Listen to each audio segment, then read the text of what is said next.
The future depends on all of us.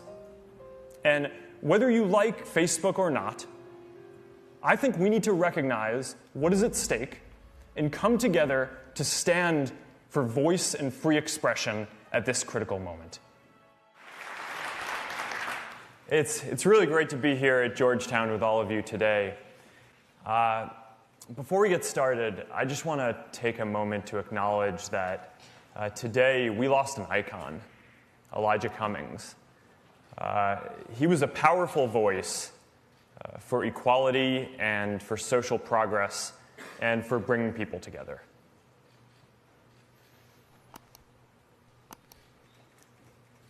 Back when I was in college, our country had just gone to war in Iraq.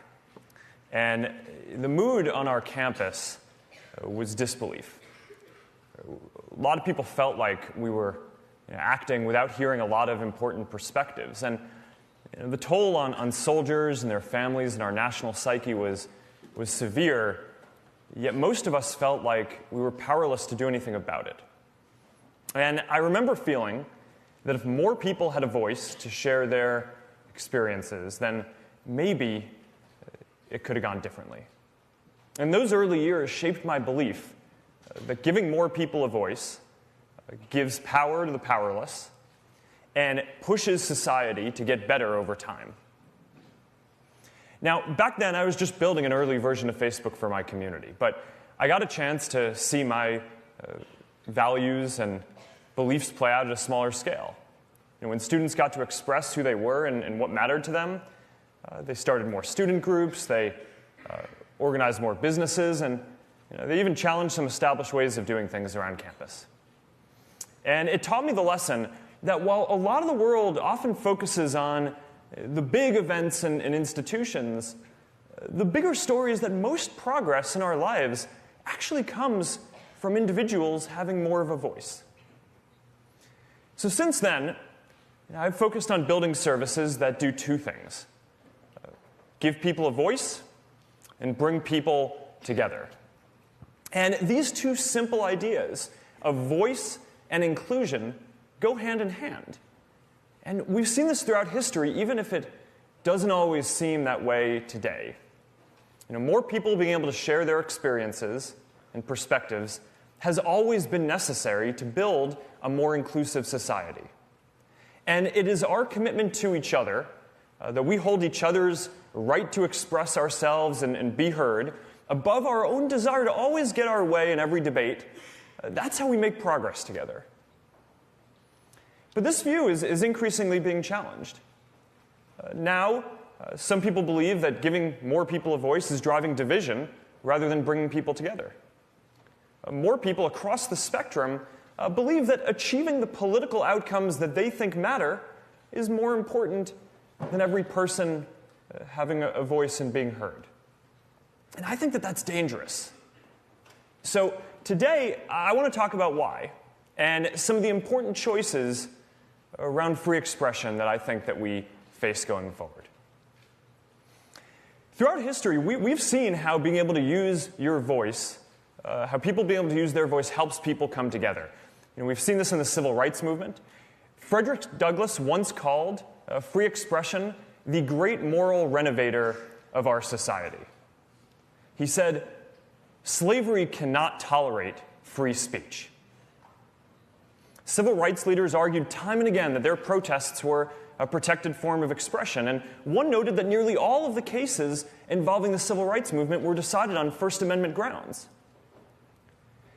We've seen this globally too, where the ability to speak freely has been central to the fight for democracy worldwide. The most repressive societies have always restricted speech the most, and when people are finally able to speak, they often use their voice to call for change. In this year alone, people have used their voices to end multiple long-running dictatorships in northern Africa, and we're already starting to hear from people whose voices had been excluded just because they were women or because they believed in democracy. Now, our idea of free expression has become much broader over even the last 100 years. Many Americans know about the Enlightenment history and how we enshrined the First Amendment into our Constitution. but fewer know just how dramatically our cultural norms and legal protections have expanded, even in recent history. The first Supreme Court case to seriously consider free speech in the First Amendment was in 1919, Schenck versus the United States. And now back then, the First Amendment only applied to the federal government, so states could, and often did, restrict your right to speak. Our ability to call out things that we felt were wrong also used to be a lot more restricted. Libel laws used to impose damages if you said something negative about someone, even if it was true. The standard then shifted, so that way it was okay as long as you could prove that your critique was true. And we didn't get the broad free speech protections that we have now until the 1960s, when the Supreme Court ruled in opinions like New York Times versus Sullivan that you can criticize public figures as long as you're not doing so with actual malice, even if what you're saying is false. So we now have significantly broader power to call out things that we feel are unjust and share our own personal experiences. We see movements like Black Lives Matter and Me Too spread and go viral on Facebook. The hashtag Black Lives Matter was actually mentioned for the first time on Facebook. And this just wouldn't have been possible in the same way before. Just 100 years back, many of the stories that people are sharing now would have been against the law to even write down. And of course, without the internet, they certainly wouldn't have reached so many people. So with Facebook today, more than 2 billion people now have a greater opportunity to express themselves and to help others. Now, while it's easy to focus on the big social movements, I think it's important to remember that most progress happens in our individual lives. It's the Air Force moms who start a Facebook group so that their children and other service members who can't come home for the holidays have a place to go. It's the church group that comes together after the hurricane to provide food and to volunteer to help rebuild. It's the small business on the corner that now has access to the same sophisticated tools that only the big guys used to have access to. So now they can get their voice out too, reach customers, create more jobs in their town, and become a social hub in their community.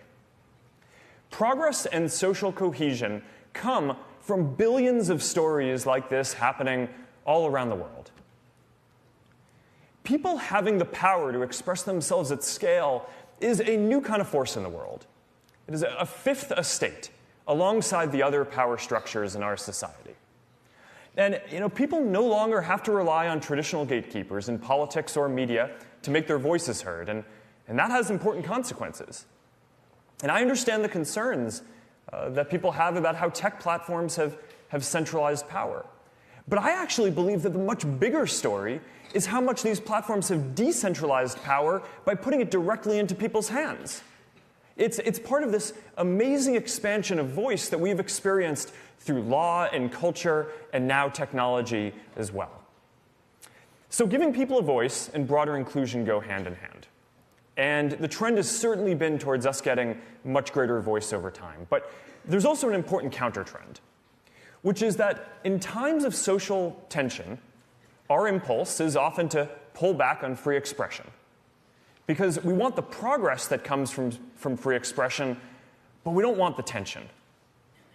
We saw this when Martin Luther King Jr. wrote his famous letter from a Birmingham jail where he was unconstitutionally jailed for protesting peacefully. We saw this in the effort to shut down campus protests during the Vietnam War. We saw this way back when America was deeply polarized about its role in World War I, and the Supreme Court ruled at the time that the socialist leader Eugene Debs could be imprisoned for making an anti-war speech. In the end, all of these decisions were wrong. Pulling back on free expression wasn't the answer, and in fact, it often ends up hurting the minority views that we seek to protect. Now, from where we are today, it seems obvious that, of course, protests for civil rights or making a speech against a war should be allowed, yet this desire to suppress this expression was felt deeply by a lot of society at the time. And today, we are in another moment of social tension. We face real issues that are going to take a long time to work through, massive economic transitions from globalization and technology, fallout that remains from the 2008 financial crisis. Very polarized reactions to social issues and greater migration, not just here, but across the EU and around the world. And many of our issues flow downstream from these changes. And in the face of these tensions, once again, a popular impulse is to pull back on free expression. We're at another crossroads. We can either continue to stand for free expression, understanding its messiness, but believing that the long journey towards greater progress requires confronting ideas that challenge us. Or we can decide that the cost is simply too great. And I'm here today because I believe that we must continue to stand for free expression. Now, at the same time, I know that free expression has never been absolute. Right? There are some people who argue that internet platforms should allow all expression that is protected under the First Amendment, even though the First Amendment explicitly doesn't apply to companies.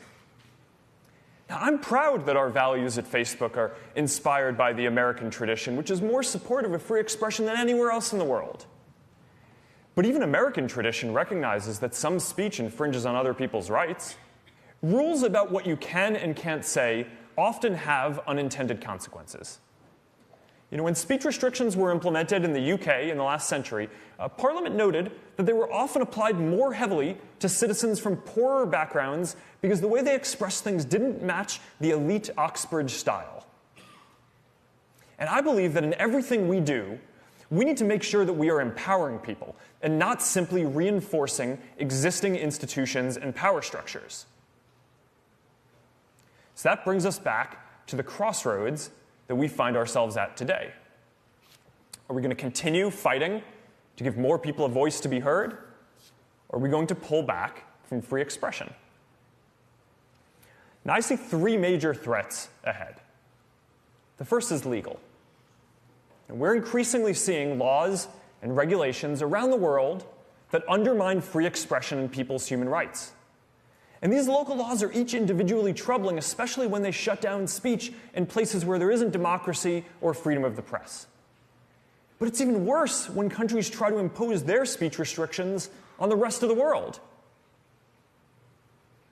So this raises the larger question about the future of our global internet. China is building its own internet focused on very different values. And it's now exporting their vision of the internet to other countries. Now, until recently, the internet in almost every country outside of China has been defined by American platforms with strong free expression values. But there's no guarantee that these values will win out. A decade ago, almost all of the major internet platforms were American.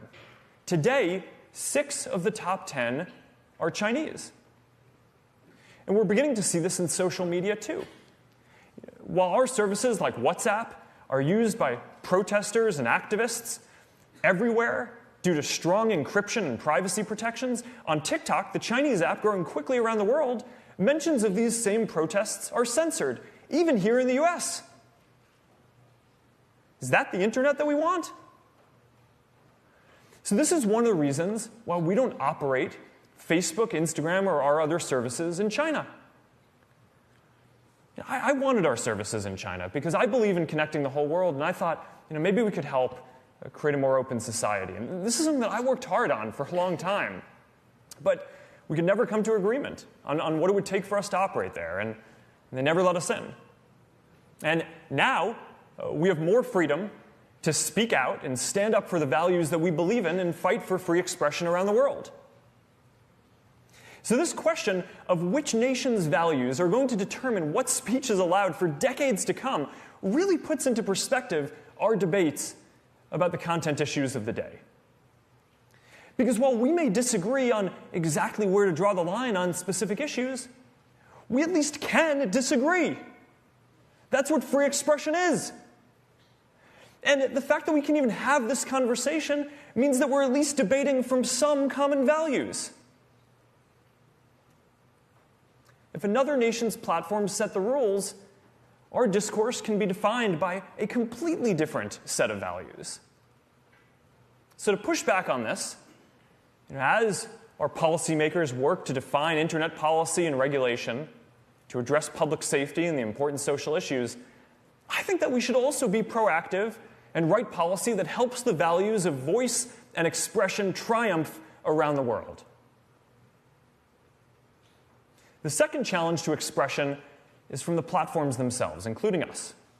Because the reality is that we make a lot of decisions that affect people's ability to speak. Now, I'm committed to the values that we're discussing today, but we won't always get it right. I understand that people are concerned about how much control we have over how people communicate on our services, and I understand people are concerned about bias and making sure that their ideas are treated fairly. And frankly, I don't think that we should be making so many important decisions about speech on our own either. We'd benefit from a more democratic process and clearer rules for the internet and some new institutions. So that's why we're establishing an independent oversight board for people to appeal our content decisions. The board is going to have the power to make final binding decisions about whether content stays up or comes down across our services. And these are going to be decisions that our team and I cannot overturn. And we're going to appoint members to this board who have a diversity of views and backgrounds, but who each hold free expression as a paramount value. Now, building this institution is important to me personally, because I'm not always going to be here. And I want to ensure that these values of voice and free expression are enshrined deeply into how this company is governed. And the third challenge to expression is the hardest, because it actually comes from our culture itself. We are at a moment of particular tension here and around the world, and we are seeing the impulse to restrict speech and enforce new norms on what people can and cannot say. And increasingly, we're seeing people across the spectrum try to define more speech as dangerous because it may lead to political outcomes that they see as unacceptable. Some hold the view that since the stakes are now so high, they can no longer trust their fellow citizens with the power to communicate and to decide what to believe for themselves. I personally believe that this is more dangerous for democracy over the long term than almost any speech. Democracy depends on the idea that we hold each other's right to express ourselves and be heard above our desire to always get the outcomes that we want. You can't impose tolerance top-down. It has to come from people opening up, sharing experiences, and developing a shared story for our society that we all feel like we're a part of. That's how we make progress. So how do we turn the tide? Well, someone once told me that our founding fathers thought that free expression was like air. You don't miss it until it's gone. When people don't feel like they can express themselves, they lose faith in democracy and are more likely to support populist parties that prioritize specific policy outcomes over the health of our democratic and civic norms. I'm a little more optimistic. I don't think we need to lose our freedom of expression to realize how important it is. I think that people get it and understand and appreciate the voice that they have now. And at some fundamental level, I think that most people believe in their fellow people too. And as long as our governments respect people's right to express themselves, as long as our platforms live up to their responsibilities to support expression and prevent harm, and as long as we all commit to being open and making space for more perspectives, then I think we're going to make progress. It's going to take time, but I think that we're going to work through this moment. We overcame deep polarization after World War I and intense political violence in the 1960s. Progress isn't linear. Sometimes we have to take 2 steps forward and 1 step back. But if we can't agree to let each other talk about the issues, then we can't even take the first step. So even when it's hard, this is how we build a shared understanding. So yes, we have big disagreements, maybe more now than at any time in recent history. But part of this is because we're getting our issues out on the table, issues that for a long time weren't talked about enough. More people from more parts of our society now have a voice than ever before, and it's going to take time to hear all these voices and knit them together into a coherent narrative. Sometimes we hope for a singular event to come along and resolve these conflicts, but that's never been how it works. We focus on the major institutions, our government, the large companies, but the bigger story has always been regular people using their voice to take billions of individual steps forward to make all of our lives and our communities better. The future depends on all of us. And whether you like Facebook or not, I think we need to recognize what is at stake and come together to stand for voice and free expression at this critical moment. I believe in giving people a voice because at the end of the day, I believe in people. And as long as enough of us keep fighting for this, I believe that more people's voices will eventually help us work through these issues together and write a new chapter in our history where from all of our individual voices and perspectives, we can bring the world closer together. Thank you.